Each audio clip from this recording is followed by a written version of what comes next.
রিজিকে যা আছে আসবে ইনশাআল্লাহ।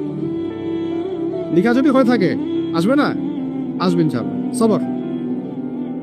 তো এই জন্য মুমিনদেরকে বলা হয়েছে তোমরা কখনো হতাশ হবে না, কারণ তাকদীর লেখা হয়ে গেছে, হতাশার কোনো কারণ নাই। একটা প্রবণতা আমরা সমাজে দেখছি আত্মহত্যার। ইয়াং জেনারেশনকে আমরা নসিহত করবো যে ভুলেও নিজের জীবনকে বিসর্জন দিতে যাবেন না। আল্লাহ রাব্বুল আলামিন আপনাদেরকে সৃষ্টি করেছেন তার ইবাদত করার জন্য এবং তার জমিনে তার দিনটাকে প্রতিষ্ঠা করার জন্য। হেলায় খেলায় আপনার জীবনটা নষ্ট করবেন না, ঠিক আছে ভাই? আল্লাহ বোঝার তৌফিক দান করেন। তো কলম সৃষ্টি করার পরে কিয়ামত পর্যন্ত সব লেখা হয়ে গেছে। এখন আমাদের এই পৃথিবীতে তো মানুষ ছিল না, ছিল? এদিকে মনোযোগ দেন। এই পৃথিবীতে কি আগে মানুষ ছিল? এই পৃথিবীতে আগে কি ছিল তাহলে বলেন? হ্যাঁ, মাশাআল্লাহ। এই পৃথিবীতে কি কি ছিল? এখন ওরা নাই? সবার সাথেই কিন্তু একটা করে আছে, কমপক্ষে কয়টা করে? সবার সাথে কমপক্ষে একটা করে।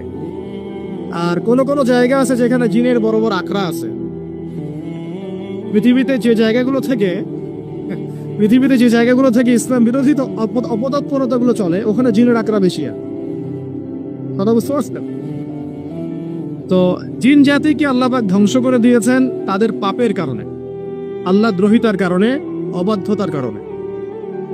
এখন আল্লাহ রাব্বুল আলামিন ইরাদা করলেন পৃথিবীতে আমাদেরকে সৃষ্টি করবেন, মানে মানুষকে সৃষ্টি করবেন। আর আল্লাহ পাক তার সমস্ত ফেরেশতাদেরকে একত্রিত করলেন। ঘটনাটা কিন্তু খুব ইন্টারেস্টিং। আমি জানি এখানে ওলামায়ে কেরামও আছেন, তবে আমি সবার জন্য প্রযোজ্য হয় এমন কথা বলারই চেষ্টা করছি, কারণ অনেকে হয়তো এগুলো নাও জানতে পারে। তো আল্লাহ পাকের ভাষায় আমি যদি বলি, আল্লাহ রাব্বুল আলামিন বলছেন, বা'দা আউযু বিল্লাহি মিনাশ শাইতানির রাজীম, ওয়াইয ক্বালা রাব্বুকা লিল মালায়েকা ইন্নী জাঈলুন ফিল আরদি খলিফা। হে নবী মুহাম্মদ সাল্লাল্লাহু আলাইহি ওয়াসাল্লাম, তুমি স্মরণ করো সেই সময়ের কথা যখন আল্লাহ তোমার রব সমস্ত ফেরেশতাদেরকে ডেকে বলেছিলেন যে ইন্নী জাঈলুন ফিল আরদি খলিফা, আমি জমিনে মানে পৃথিবীতে আমার খলিফা পাঠাতে চাই। কি পাঠাতে চাই? আরো জোরে বলেন। আল্লাহ পাক বলেননি পৃথিবীতে মানুষ পাঠাতে চাই, পৃথিবীতে নতুন কোনো মাখলুক পাঠাতে চাই। আমাদেরকে আল্লাহ পাক সম্মানের শব্দে সম্মানিত করেছেন, বিশেষায়িত করেছেন। আমাদেরকে বলেছেন আমরা আল্লাহর খলিফা, আমরা আল্লাহর খলিফা। এখন আমরা আল্লাহর খলিফা, কিন্তু পৃথিবীতে মানুষ খিলাফা শব্দ সহ্য করতে পারে না। হ্যাঁ, কি অদ্ভুত না? এটা কোরআনের কি শেষের দিকে আছে না প্রথম দিকে আছে? সূরা বাকারার একদম শুরুর দিকে 3টা 4টা 5টা পৃষ্ঠা উল্টালে দেখবেন এই একটা আছে। তো কোরআন তাহলে শুরু থেকে কখনো খুলেও দেখেনি সে ব্যক্তি, প্রমাণ হবে এটা যে খুলেও দেখে না, অথবা দেখলেও সে এড়িয়ে গেছে। আল্লাহ পাক আমাদেরকে বললেন যে পৃথিবীতে আমি আমার খলিফা পাঠাতে চাই। তাহলে আদম আলাইহিস সালামকে আল্লাহ পাক মুহাব্বতের শব্দে, সম্মানের শব্দে বিশেষায়িত করলেন কি বলে? সুবহানাল্লাহ, সুবহানাল্লাহ। আর খলিফা কাকে বলে এটা আমি আপনাদেরকে বোঝাচ্ছি একটা দোয়া থেকে।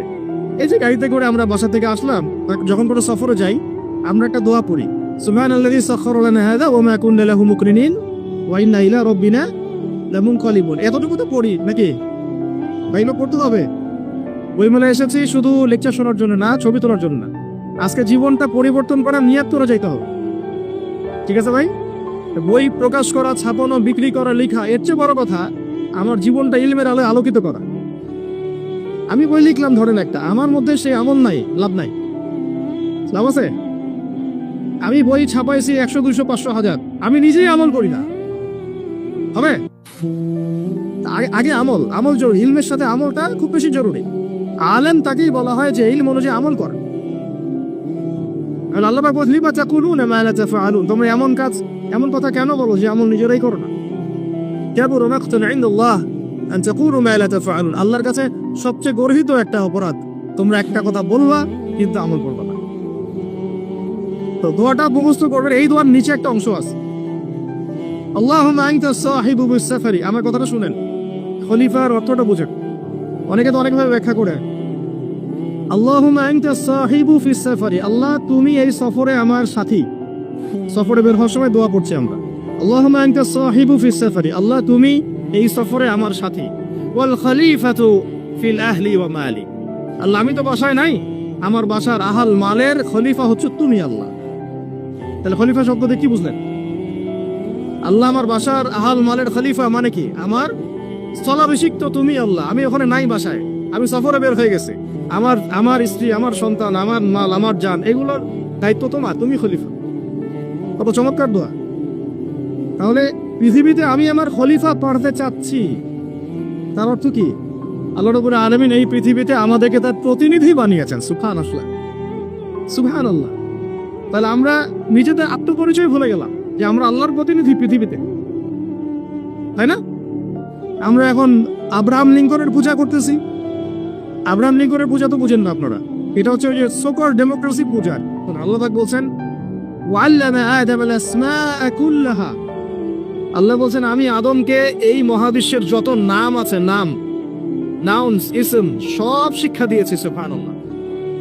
এই মহাবিশ্বের যত নাম, এখানে ইসম শব্দের অর্থ কিন্তু জ্ঞান। ইসম মানে কি? এখানে জ্ঞান। মহাবিশ্বের যে জ্ঞানগুলো আছে, এই জ্ঞানগুলো আল্লাহ পাক আমাদের আদি পিতাকে শিক্ষা দিয়েছেন। আমাদের আদি পিতাকে আল্লাহ নিজে শিক্ষা দিয়েছেন। সৃষ্টিগতভাবে আমরা জ্ঞানী ছিলাম না, আল্লাহ পাক আমাদেরকে জ্ঞান শিক্ষা দিয়েছেন। আমরা ফিলোসফির বইগুলো খুললে দেখবেন ওখানে বুদ্ধিবাদ নামে একটা মতবাদ আছে। মানে তারা বলে যে মানুষ সৃষ্টিগতভাবেই একজন বুদ্ধিদীপ্ত প্রাণী। এটা ভুল কনসেপ্ট। সৃষ্টিগতভাবে আমাদের মধ্যে জ্ঞান ছিল না, আল্লাহ পাক আমাদেরকে জ্ঞান শিক্ষা দিয়েছেন। কথা বুঝতে পারছেন? একটা মতবাদ তাদের আছে অভিজ্ঞতাবাদ, মানে মানুষ অভিজ্ঞতা থেকেই শিখে। আরেকটা আছে সমন্বয় মতবাদ, আপনারা দেখলো অনেকে পড়েছেন এখন। এর বাইরে যে একটা মতবাদ আছে যে আল্লাহ পক্ষ থেকে ওহী ভিত্তিক মানুষ জ্ঞান শিখে, এই মতবাদ কোনো দার্শনিকের বইয়ে স্থান পেল না। কি আফসোস, কি আফসোস। অথচ মুসলিম হয়ে দার্শনিক তারা। আমরাও পড়েছি ভাই 4 বছর এই কারণে গেলেই। কি আফসোস, আল্লাহ পাকের ওহীর পক্ষ থেকে যে জ্ঞান আসতে পারে এইটা কনসেপ্টই নাই। অথচ এখানে কোরআনে আল্লাহ পাক বলছেন ওয়াল্লামা আদামাল আসমাআ কুল্লাহা, আমি আল্লাহ আদমকে সমস্ত নাম শিক্ষা দিয়েছি। সুবহানাল্লাহ। এরপরে এই যে জ্ঞান আদম আলাইহিস সালামকে আল্লাহ পাক শিক্ষা দিলেন, এর ফলশ্রুতিতেই আল্লাহ পাক বললেন যে ওয়াইজ কুল্না লিল মালাইকা উসজুদু লি আদম, হে ফেরেশতারা তোমরা এখন আদমকে সিজদা করো। কি ফেরেশতাদেরকে দিয়ে আল্লাহ পাক আমাদের পিতাকে সিজদা করালেন কিসের মানদণ্ডে? কিসের কারণে? জ্ঞানের কারণে। জ্ঞানের কারণে ফেরেশতাদেরকে আল্লাহ পাক বললেন যে এই নামগুলো বলে দাও তো তোমরা। তারা বলতে পারলো না। তারা বলল লা ইলম আল্লাহুম্মা লা ইলমা লানা ইল্লা মা আল্লামতানা, আল্লাহ আমাদের তো সেই জ্ঞান নাই, শুধু ওইটুকু জ্ঞান আছে যা আপনি আমাদেরকে শিখিয়েছেন। তখন আল্লাহ পাক বলেছিলেন যে আমি যা জানি তোমরা তা জানো না। আমি কি বলি নাই যে আমি আসমান জমিনের গায়েবের সব খবর জানি? তখন আল্লাহ বললেন যে তোমরা সবাই সিজদা করো আদমকে। তাহলে আমাদের পিতাকে খলিফা করা হলো, জ্ঞান শেখানো হলো, আল্লাহ পাক নিজে শেখালেন, ফেরেশতার মণ্ডলীদের দিয়ে সিজদা পর্যন্ত করালেন। কিসের মানদণ্ডে? আরো আসতে বলেন, জ্ঞানের মানদণ্ডে। এখন যদি আমরা একটু প্রশ্ন ছুড়ে দেই নিজ নিজ বিবেকে, আমরা কি সেই ওহীর 10টা সূরাও শিখেছি? 10টা পারা কি পড়া হয়েছে কখনো? 10টা সূরারও কি অর্থ জানি? অনেকে তো 10টা আয়াতের অর্থ জানি না। আমরা কি সেই ওহীর 10টা হাদিস শিখেছি? তাহলে আমরা কোথায় সম্মান খুঁজতেছি? পশ্চিমাদের কাছে? বলেন। সত্যি সবচেয়ে আফসোস লাগে আমার একটা জিনিস, যে মুসলিমরা আমরা এখন আমাদের আত্মপরিচয় ভুলে যাচ্ছি। আর আল্লাহ পাক আমাদেরকে যেখানে সম্মান রেখেছেন ওইখানে সম্মান না খুঁজে আমরা অন্যের দাসত্বের সম্মান খুঁজতেছি। আল্লাহ আমাদেরকে বোঝার তৌফিক দান করে। এটা অজ্ঞতার কারণে হচ্ছে। আমাদের কাজ তাদেরকে সচেতন করা বা তাদেরকে মেসেজ পৌঁছে দেয়া। আমরা উগ্র পন্থা অবলম্বন করব।